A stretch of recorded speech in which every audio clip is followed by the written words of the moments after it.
How frustrated were you that you didn't have the fight with Johny Hendricks? Because there's a backstory between the two of you from the collegiate wrestling days.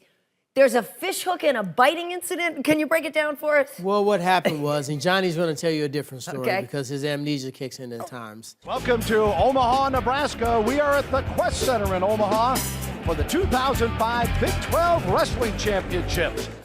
Me and Johnny was wrestling in the Big 12 Finals.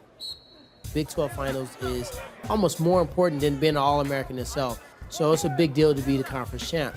So I was wrestling him in this match. I was at the end of the period trying to score a takedown. He decided to put 2 or 3 fingers, 2 or 3 inches deep in my mouth, and he was pulling my face away. And then he said I bit him. And Hendricks is checking out his finger as he gave a penalty point against Woodley. I might have bit him.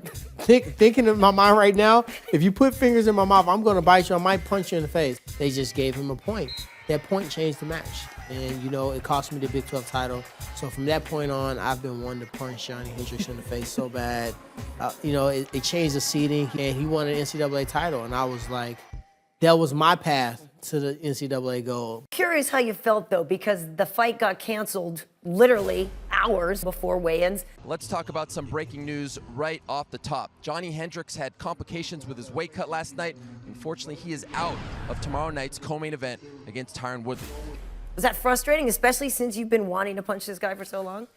You know, at some point I had to forgive him, and I did. My last opponent before then, this weighed about 10 pounds.